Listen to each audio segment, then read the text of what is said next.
penonton Bali, apa kabar? Berita Bali kembali hadir menyapa Anda dengan saya, Nandita Putri. Serangkaian berita aktual tentang Bali telah kami siapkan untuk Anda. Berikut 3 berita utama hari ini.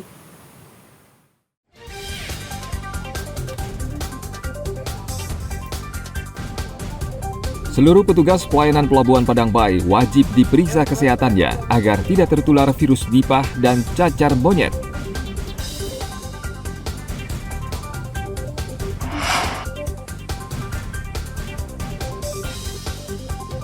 Seorang pemuda mencuri perhiasan emas untuk bermain judi online.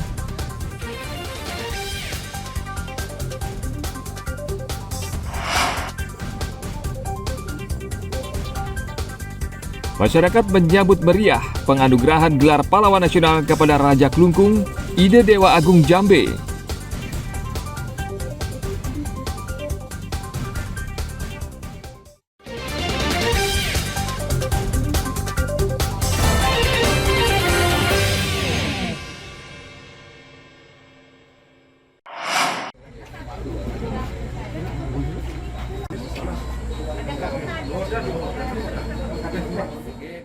Kantor Kesehatan Pelabuhan Padang Bayi mewajibkan seluruh petugas pelayanan pelabuhan untuk menjalani pemeriksaan kesehatan agar tidak tertular virus Nipah dan cacar monyet. Saat ini kedua jenis virus ini terdeteksi sudah menjangkiti sejumlah daerah di Indonesia.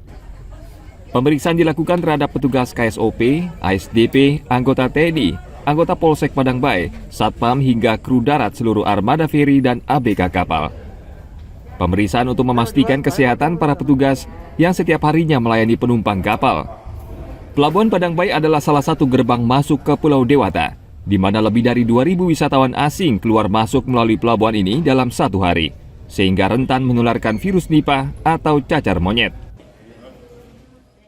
Kita tingkatkan kewaspadaan. Memang awal ini kita masih memonitor perkembangan. Sementara ini di Bali belum ditemukan. Ya, mudah-mudahan jangan ditemukan. Ya, kita melakukan edukasi di bandara, kemudian mengecek ya, jika ada gejala-gejala yang mengarah ke sana, kita akan melakukan pengecekan lebih lanjut.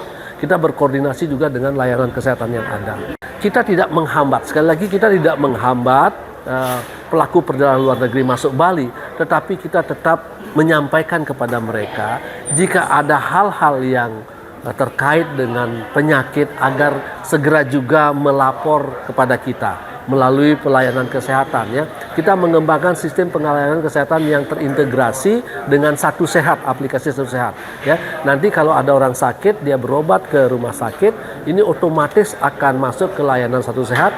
KKP akan mendapat warning ada pasien luar negeri yang berobat diduga penyakit tertentu. Nah, ini yang kita akan lacak untuk mengantisipasi. Dalam peringatan Hari Kesehatan Nasional ke-59, KKP kelas 1 Denpasar juga mengajak seluruh masyarakat dan pelaku wisata bersama-sama menjaga Bali dari wabah menular. KKP mengimbau jika ada wisatawan yang mengalami gejala mirip terjangkit virus Nipah dan cacar monyet, diminta untuk segera melapor. Tim Liputan melaporkan dari Kabupaten Karangasem.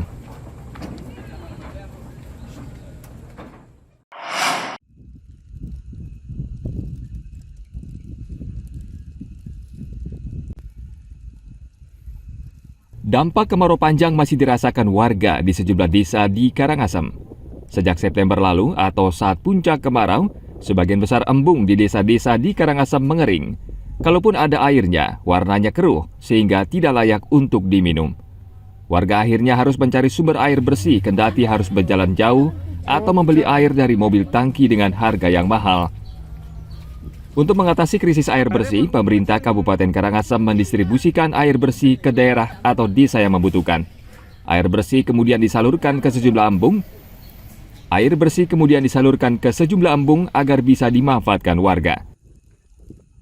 El Nino sudah dikatakan mendunia ini di Karangasem berdampak juga, sehingga hujan agak lambat turun, banyak terjadi kebakaran, masyarakat kita banyak kekurangan air. Jangka pendek kami memberikan bantuan air melalui mobil-mobil tangki, tapi tentu tidak maksimal Pak, karena saking banyaknya armada kami juga tidak cukup. Tapi kami berusaha melalui CSR, melalui BP Bank BPD, melalui BPBD termasuk Dinas Sosial, PDM, semua bergerak. Kami akui tidak maksimal, masih ada masyarakat yang belum terlayani. Nah, terkait dengan kemiskinan, kalau ini dibiarkan terus, masyarakat kami akan semakin miskin.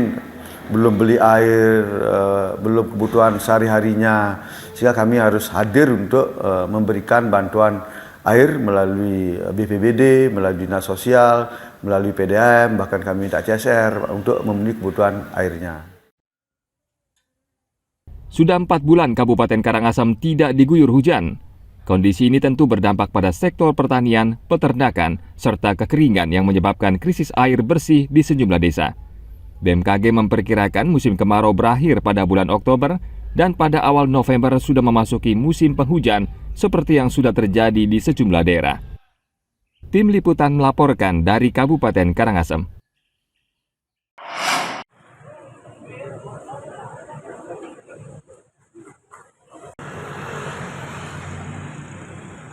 Bawaslu Kabupaten Gianyar menghimbau seluruh peserta pemilu agar mentaati peraturan KPU tentang pemasangan alat peraga kampanye atau APK.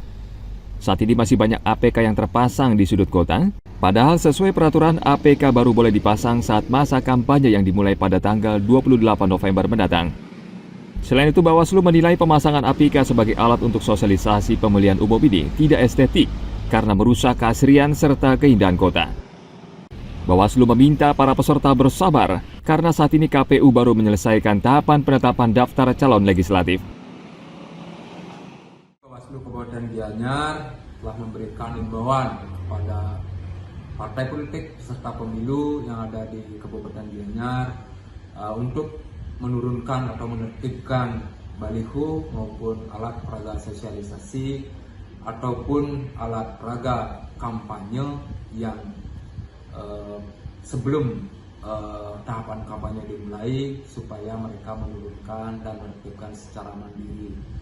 Kemudian setelah imbauan tersebut, kami juga mengajukan surat permohonan kepada Satpol PP Kabupaten Gianyar untuk turut membantu dalam penegakan perda tentang ketertiban umum dan ketentraman masyarakat, sehingga baliho-baliho yang bertebaran di Kabupaten Gianyar bisa ditertibkan secara berketentuan hukum. Alat peraga kampanye saat ini banyak tersebar di Kabupaten Gianyar. Selain dalam bentuk baliho dan poster, APK juga banyak dipasang dalam bentuk bendera serta memanfaatkan alat transportasi publik. Tim Liputan melaporkan dari Kabupaten Gianyar.